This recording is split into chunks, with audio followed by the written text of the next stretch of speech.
In this video, we'll talk about the sales order, how you can use them in your business, and how it is different from an invoice, quote, and purchase order. Hi, this is Eric. I'm a CPA and accounting expert with Fit Small Business. Let's get started. When a customer makes an order, you can simply take note of the order in a sticky note or a notebook or just remember it. However, that only works if you handle a few customer orders daily. But as your business grows, you need to establish a solid paper trail for all orders so that you and your employees can track the progress and quality of every order. By using a sales order document, you can ensure the accuracy of the order and fulfill the requests of your customers. Take note that sales orders aren't requests for payment. We only use sales orders as guiding documents in fulfilling customer orders. Later in this video, we'll compare the sales order with other popular source documents. Now, to better illustrate to you how a sales order works and its purposes, we need to take a closer look at the order fulfillment cycle. First, the sales order initiates the order process. When a customer makes an order, we use a blank sales order form to document the order. Documenting the process is very important because it establishes accountability and serves as reference in case a customer disagrees with the goods shipped. After we create the sales order, we send them to the customer for approval. Once approved, the sales order becomes a binding contract between us, the sellers, and with the customer. Next would be a basis for extending credit to customers. Sometimes our loyal customers would ask to purchase an account.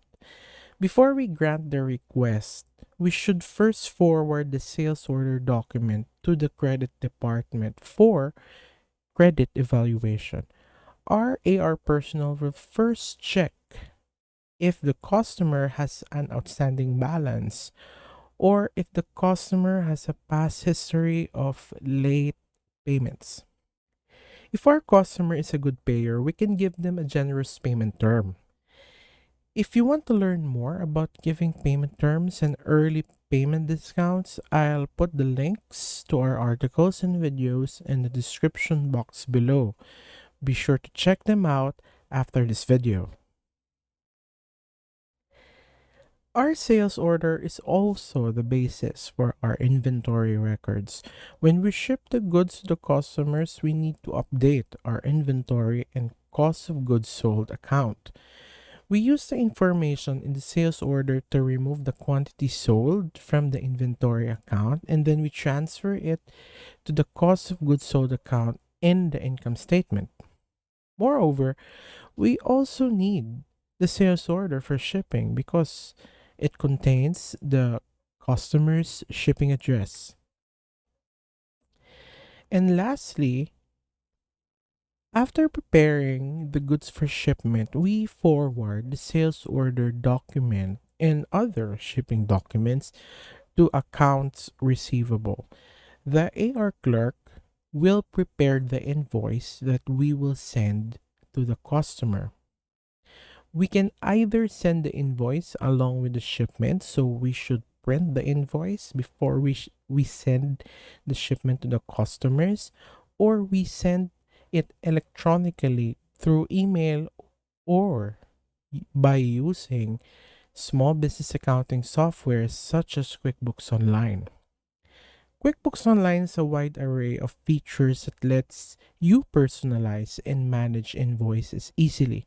If you want to learn QuickBooks Online for free, check out our playlist of QuickBooks Online tutorials in the description box below.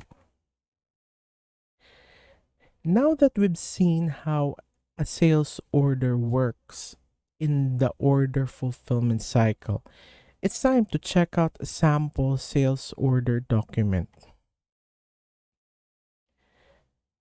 First and foremost, the document should explicitly spell out the words sales order, and it must be on top.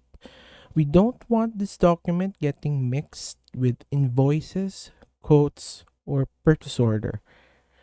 As much as possible, make it big and in uppercase. Then on the right side, we see the order number.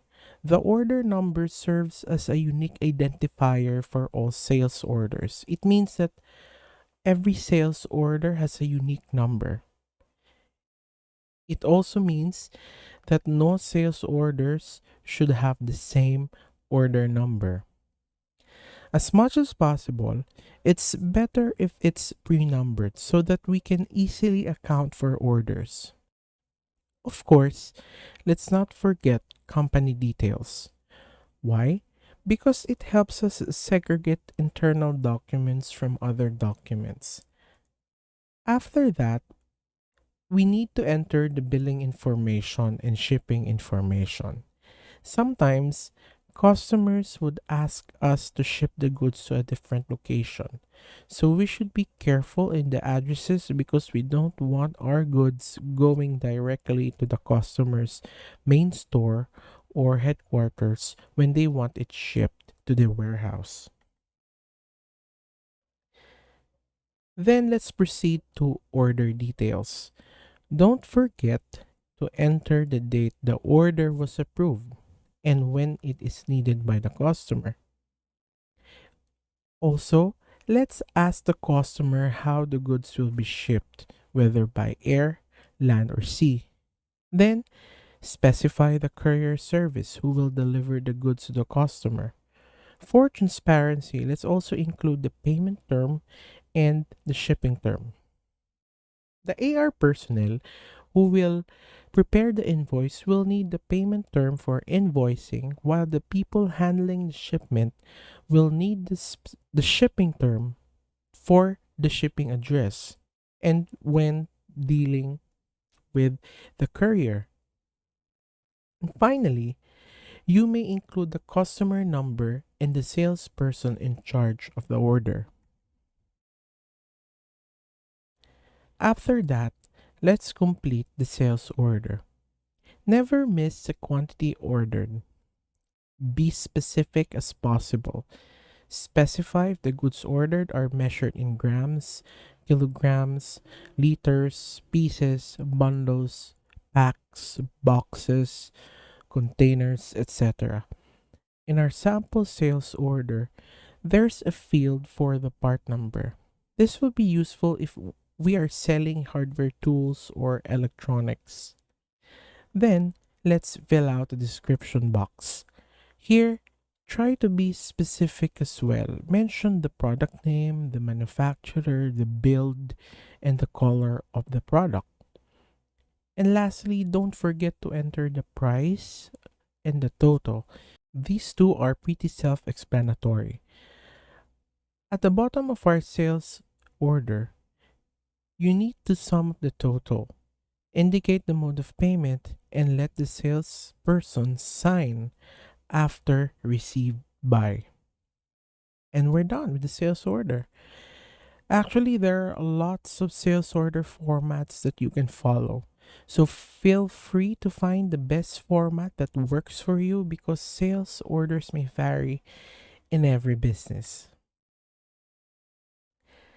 Now is the moment of truth. What is the difference between the sales order and an invoice? We've discussed already in greater detail what a sales order is, and I think that I've made it clear that it is not a request for payment. Instead, we use the sales invoice to bill customers and ask them to fulfill their end of the bargain, which is to pay the contract price, meaning we've done our part and we demand payment. And on that note, you can also check our article about accounts receivable best practices, link on the description box below, to learn more about how to manage your invoices and collect from customers. Now that we're clear with the difference between a sales order and invoice, let's also discuss how a quote is different from a sales order. A quote is an estimate of a particular good or service. For example, you're buying a house and the agent said that the house sells for around, let's say, $1.5 million. That price is just a quote and it may not be the final selling price. Now, if we connect that to our topic today, everything in a quote or estimate is never final. Along the way, the customer will try to haggle the price or perhaps negotiate with you regarding the scope of the service or the goods included. Once both parties, which is you and the customer, agree to certain terms, that's the time that a quote becomes a sales order. And finally, let's distinguish a sales order from a purchase order. While they both have the word order, these two are entirely different. The sales order is a document that we create when a customer makes an order. In contrast to that, a purchase order is a document that we make when ordering from suppliers. So, in summary, if we are the customers, we use purchase orders. If we are the sellers, we use sales orders. And that's it for today's video. I hope you guys learned a thing or two about sales orders. Thank you for watching and be sure to check out the article that accompanies this video. I'll put the link in the description box. And please don't forget to subscribe to our YouTube channel, Fit Small Business, no spaces. Click the subscribe button and hit the bell icon to get notifications for new content that gives you expert answers to your small business questions. Till next time.